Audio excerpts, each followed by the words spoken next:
भगवान श्री कृष्ण द्वैपायन व्यास देव जी पधारे और युधिष्ठिर जी को कहा कि भगवान श्री कृष्ण की प्रेरणा से मैं आया हूं। भगवान ने आदेश किया है कि हम तुम्हें प्रति स्मृति नाम की विद्या दें। यह ऐसा मंत्र है, अगर इसका अनुष्ठान करोगे तो तुम जिस देवता को, जहां जिस लोक को चाहोगे बैठे बैठे देख लोगे। तुम्हारे अंदर दिव्य दृष्टि आ जाएगी और मन की गति के समान तुम वहां पहुंच जाओगे जहां संकल्प करोगे। और ये विद्या तुम अर्जुन को दीजिए। अर्जुन दिव्यास्त्र प्राप्त करे, जिससे इस पृथ्वी में जो असुर स्वभाव के जन हैं उनका उद्धार हो सके। भगवान व्यास देव जी के द्वारा दी हुई प्रतिस्मृति विद्या जब अर्जुन को प्रदान करी, अर्जुन समस्त ब्रह्म ऋषियों की वंदना करके देवराज इंद्र की प्रसन्नता से ही दिव्यास्त्र प्राप्त होंगे ऐसी भावना से इंद्रकील पर्वत पर पहुंचे। वहां एक वृद्ध ब्रह्म ऋषि रूप में देवराज इंद्र ही बैठे थे। उनका तिष्ठ तिष्ठ, रुक जाओ, आगे मत जाओ। आगे अस्त्र शस्त्र ले जाने लायक देश नहीं है, यहां सब दिव्य सिद्धों का देश है। तुम अपना ये धनुष फेंक दो, ये तूणीर फेंक दो और सावधान होकर आगे जाओ। उन्होंने कहा नहीं, ये गांडीव धनुष परम पूजनीय परम पावन है, मैं इसे तो नहीं फेंक सकता हूं। अगर इसे तुम फेंक दोगे तो जिस लोक का सुख चाहोगे वो सुख हम प्रदान करेंगे। नहीं, मुझे कोई लोक का सुख नहीं चाहिए। मैं जिस हेतु से जा रहा हूं उसमें इस अस्त्र की आवश्यकता है।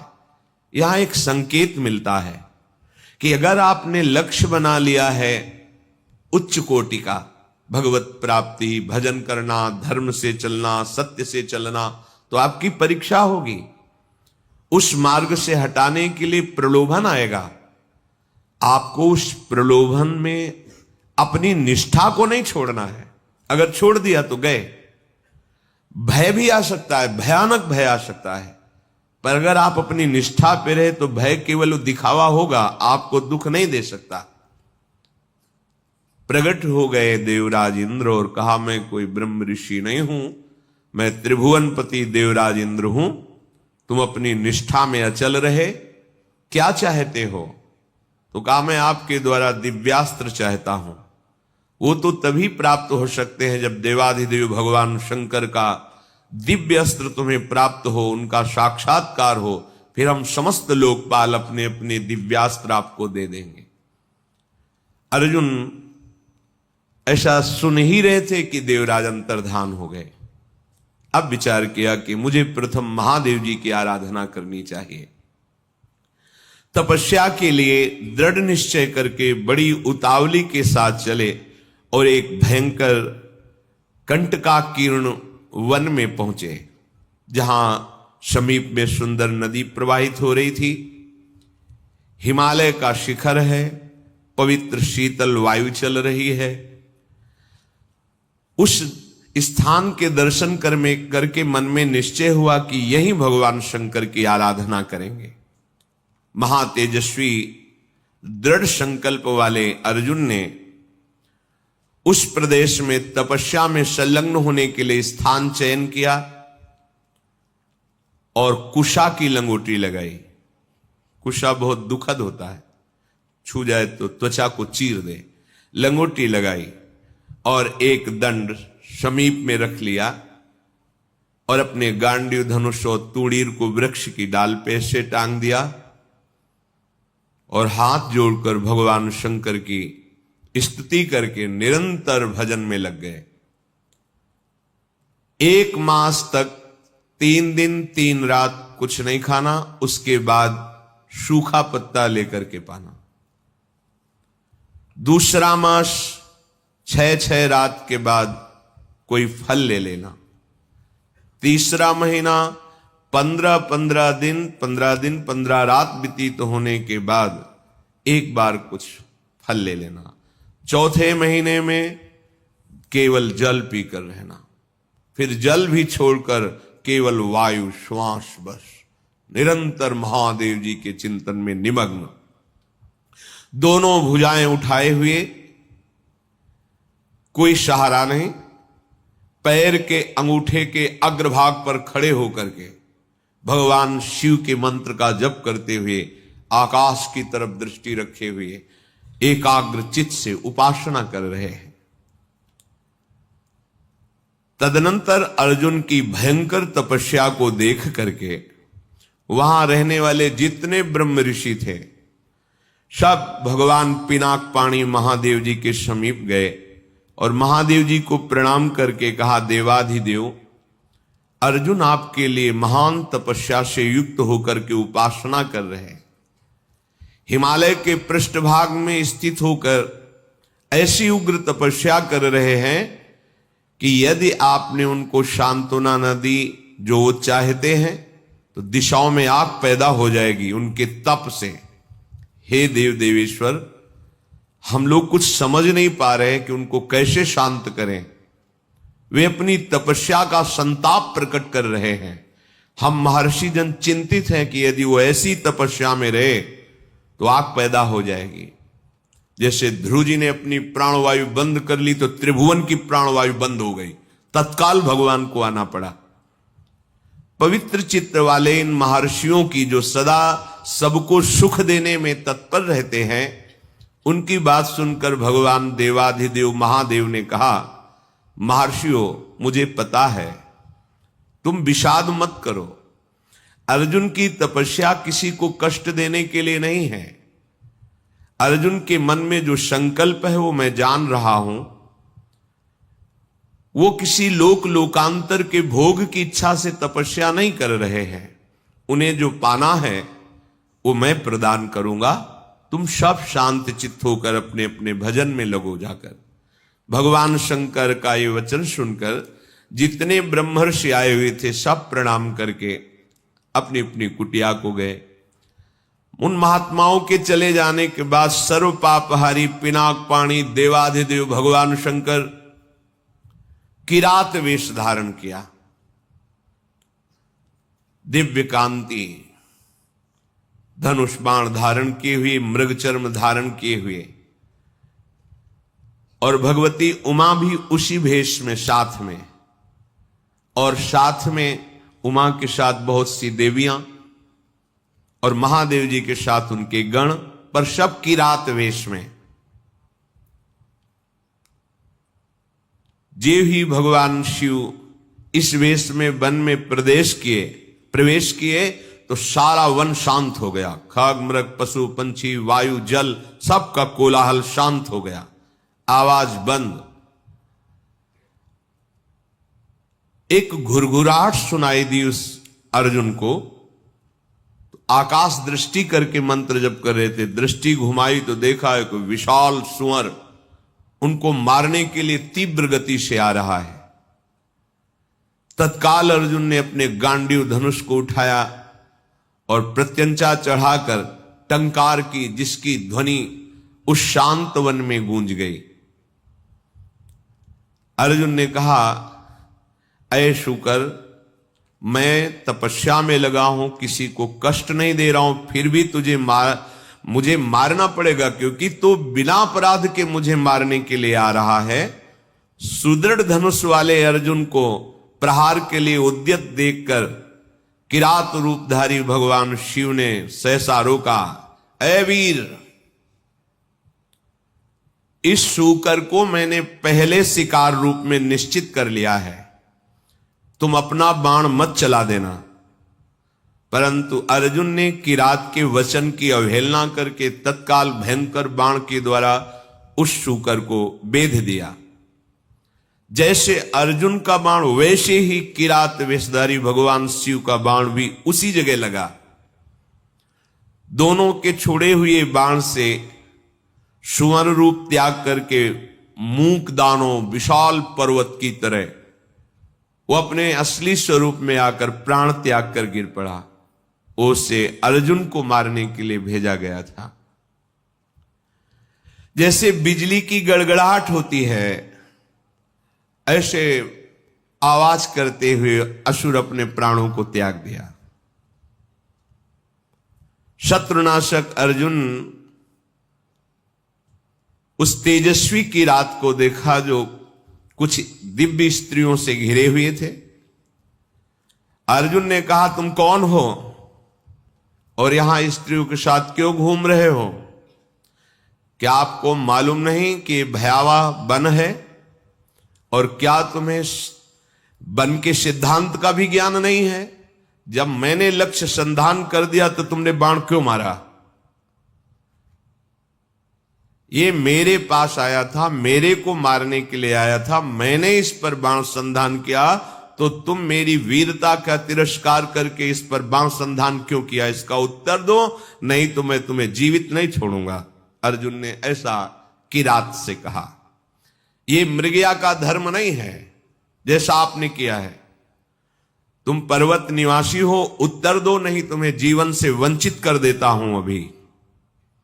अर्जुन के इस प्रकार कहने पर किरात भगवान जोर जोर से हंसने लगे और कहा, बहुत वीरतापूर्व तुम वाणी भी बोलते हो और वीर भी हो, पर मुझे वन में इसलिए कोई भय नहीं लगता कि यही मेरा घर है। वनवासी हूं, किरात हूं, किंतु जब मैंने कह दिया था कि तुम बाण मत चलाना, ये मेरा लक्ष्य है, तो तुम्हारा साहस कैसे इतना हो गया कि मुझ वनवासी की आज्ञा का उल्लंघन करके तुमने बाण संधान कर दिया? तुमने दुष्कर कर्म किया, ये मुझे पसंद नहीं आया।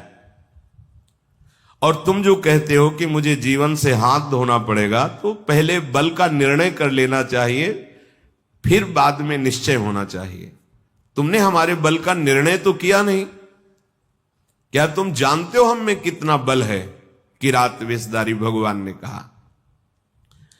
अर्जुन ने कहा, तुम्हारे जानने की हमें कोई आवश्यकता नहीं है, मुझे तुम जान लो।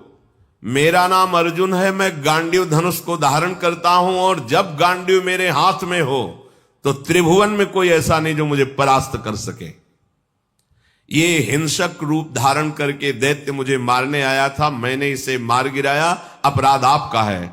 आपने मेरे लक्ष्य पर बाण क्यों मारा? किरात वेशधारी भगवान बोले, मैंने पहले रोका था और बाण संधान करके मैंने मारा है, और तुम मेरे सामने वीरता की बात करो, इसलिए लगता है कि मुझे तुम्हें दंड देना पड़ेगा। अर्जुन ने कहा, ऐसा कौन है त्रिभुवन में जो मुझे दंड दे? हमें लगता है कि तुम्हें प्राणों से कोई प्यार नहीं है, तुम्हें प्राणों से हाथ धोना पड़ेगा। भगवान ने कहा, तुम्हें बल का घमंड है क्या? तुम दूसरों को निर्बल समझते हो क्या? हमें लगता है तुम्हें शक्ति का और बल का गर्व है। तो धैर्यपूर्वक हमारे सामने तुम अपना बल प्रदर्शन करो, मैं खड़ा हूं।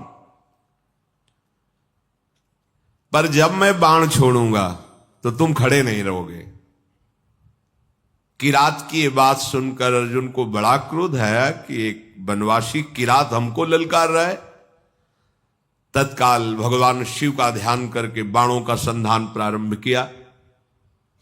जितने भी बाण जा रहे हैं उस कोई घाव नहीं पैदा करे, सब लीन होते जा रहे हैं। और बार बार किरात कह रहे, और संधान कर। अर्जुन को समझ में नहीं आ रहा कि आज तक तो ऐसा नहीं हुआ। बाण गया, अक्षय तूणीर है, बाण गया, लक्ष्य वेदा तूणीर पे आ गया है। ये तो लीलता जा रहा है। बाण जहां जा वो अंतर्ध्यान उन्हीं के शरीर में होता जा रहा है। अर्जुन ने बाणों की वर्षा, झड़ी लगा दी। भगवान जो किरात वेश में कोई चेष्टा नहीं कर रहे, जहां बाण जाता है वहीं समा जाता है, अंतर्धान हो जाता है। 48 मिनट तक बाणों की झड़ी लगाते रहे, कोई खरोच भी नहीं और एक भी बाण वापस नहीं हुआ। सारी बाण वर्षा व्यर्थ देखकर अर्जुन को बड़ा आश्चर्य हुआ और कहने लगे, धन्य है किरात, धन्य है। वास्तविक मैंने ऐसा वीर नहीं देखा तुम्हारे जैसा। हिमालय शिखर के समान तुम निश्चल खड़े हो और महाप्रचंड गांडीव धनुष से छूटे हुए बाण तुम्हें तनिक व्याकुल नहीं कर पाए। शास्त्रों बाण संधान किया पर तुम्हें खरोच नहीं हुई। एकमात्र मेरे आराध्य देव भगवान पिनाक पाणी शिव के सिवा कोई दूसरा ऐसा नहीं हो सकता कि जो हमारे गांडीव धनुष की चोट सह जाए बाणों की। और यदि तुम रुद्रदेव से भिन्न हो तो अब मैं जितने मंत्र जानता हूं, अस्त्र जानता हूं, सबका प्रयोग करके तुम्हें नष्ट कर दूंगा। अर्जुन ने जैसे आग्नेय अस्त्र मिले हुए थे, उन सब अस्त्रों का प्रयोग भगवान शिव पे किया। सैकड़ों दिव्य अस्त्रों का प्रयोग किया, पर सब अंतर्धन जा करके शांत हो जाते हैं। भगवान किरात वेशधारी हंसते हुए बोले, और करो, और बाणों का संधान करो। अर्जुन ने देखा अब तूणीर में एक भी बाण नहीं रह गया, तो उन्होंने विचार किया कि भगवान अग्निदेव जी के द्वारा ये दिए हुए खांडोप्रस्थ जलाने के लिए तूणीर थे, इनका अक्षय शब्द नाम है, अर्थात कभी खाली ही नहीं होंगे। तो कर्तुम अकर्तुम अन्यथा कर्तुम सर्व समर्था सा ईश्वर, देवों के भी देव महादेव, एक भी बाण तूणीर में नहीं बचा, सारे बाण नष्ट हो गए। अब मैं क्या करूं? ये तो मेरे बाणों को ही लील जा रहा है, तो मैं इस प्रचंड बलशाली धनुष के प्रहार से मारूंगा, धनुष की कोटि से। ऐसा विचार करके अर्जुन ने अपने प्रचंड गांडीव धनुष से प्रहार किया। गांडीव धनुष भी लीन हो गया किरात के शरीर में। कूद पड़े अर्जुन और अपने घूंसे से प्रहार किया। भगवान शिव शांत खड़े हैं। एक तलवार थी अर्जुन के पास जो पर्वतों को भी काट सकती थी। भगवान शिव पे मारा तो कुंठित होकर गिर गई, कहीं खरोच भी नहीं। बड़ा कि आखिरकार अब कैसे इन पर विजय प्राप्त करें। किरात रूपधारी जो भगवान थे, भगवान ने कहा भी वृक्ष है, शिला है, इनसे प्रहार करो। कुंती कुमार अपने बल से पर्वत की शिलाएं उठाकर प्रहार करते हैं, कोई फर्क नहीं। अब भगवान शिव ने कहा हो गया, अब हम प्रहार करते हैं, तुम सहो। दौड़ करके किरात ने अर्जुन को अपनी भुजाओं में फंसाया और मुष्टि प्रहार किया। बड़ा भयंकर शब्द हुआ, अर्जुन का अंग अंग टूटने लगा भगवान शिव के घूंसे के प्रहार से, मानो उनकी भुजाओं में मूर्छित हो रहे हैं। देवादिदेव महादेव जी के अंगों से फिर भी प्रयास करके वो लड़ रहे हैं। एक एक अंग उनका टूट रहा है। वो मन में विचार करे, आज तक ऐसा वीर हमने नहीं देखा जो मुझे थकित कर दे। युद्ध में अर्जुन कभी श्रम को प्राप्त नहीं होते कि अब मैं थक गया हूं, ऐसा कभी नहीं। भगवान शंकर भुजाओं से भली भांत, कितना सौभाग्य है, नियंत्रित किए हुए हैं। और अर्जुन को जहां मूर्छा छूटती तब फिर एक घूंसा जमाते हैं, फिर वो उंगली की भुजाओं में। 2 घड़ी तक अर्जुन पिटते रहे। फिर उनका देखो, मुझे थोड़ा समय दे दो, अगर तुम युद्ध के नियमों को जानते हो तो मैं कह रहा हूं थोड़ा समय दे दो, फिर मैं तुमसे युद्ध करूंगा। छोड़ दिया, और करके देख लो। तत्काल वहीं की मिट्टी एकत्रित की और उसे लिंगाकार किया। बन था ही, कुछ पुष्प लिए, माला और पुष्प, और हाथ जोड़कर भगवान शंकर की आराधना की, भगवान शंकर का स्तवन किया। पशूनां पतिं पापनाशं परेशं गजेन्द्रस्य कृतिं वशानं वरेण्यं जटाजूट मध्ये स्फुरद्गांगवारिं महादेवमेकं स्मरामि स्मरारिं महेशं सुरेशं सुरारार्तिनाशं विभुं विश्वनाथं विभूत्यंगभूषं विरूपाक्षमिन्द्वर्को वह्निर्ति नेत्रम् सदानन्दमीडे प्रभुं पंचवक्तं गिरीशं गणेशं गले नीलवर्णं गवेन्द्राधिरूढं गणातीतरूपं भवं भास्वरं भस्मनाभूषितांगं भवानी कलत्रं भजे पंचवक्तं शिवाकांत शंभो शशांकार्धमौले महेशान शूलिन जटाजूटधारिन त्वमेको जगत् व्यापको विश्वरूप प्रसीद प्रसीद प्रभो पूर्ण रूप।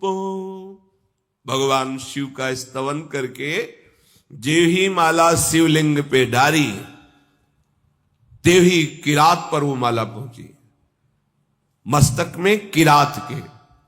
ओहो, ये देख करके अर्जुन आनंद से उल्लसित हो गए, साष्टांग चरणों में गिरे, बोले प्रभु यही मैं सोच रहा था कि ऐसा त्रिभुवन में कौन वीर है जिसकी भुजाओं में आकर मैं निकल ही नहीं पाया, जिनके प्रहार से मेरे अंग अंग शिथिल हो गए।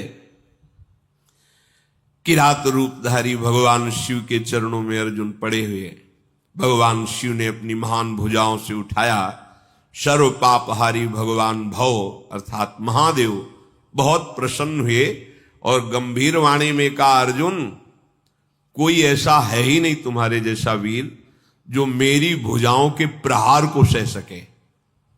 तुम्हारा पराक्रम, तुम्हारा शौर्य, तुम्हारा धैर्य अद्वितीय है, मैं बहुत प्रसन्न हुआ। मेरा स्पर्श सबको सहज में नहीं प्राप्त होता है, मेरा स्पर्श प्राप्त हो गया। अब तुम्हारा शरीर दिव्य है, अब तुम इसी शरीर से जिस लोक में चाहो जा सकते हो। तुम्हारा तेज कोई सह नहीं सकता है, आज से तुम्हारा पराक्रम अद्वितीय है। महाबाहो मेरी ओर देखो और प्रसन्न हो, देखो मैं तुम्हें दिव्य दृष्टि देता हूं, तुम मेरे स्वरूप को देखो। भगवान शिव ने जब ऐसा कहा तो अर्जुन के सामने अब किरात रूप नहीं, देवाधिदेव महादेव जो किरात वेश में स्त्री स्वरूप में साक्षात त्रिभुवन सुंदरी अंबा और उनकी दासियां और भगवान शिव के गण,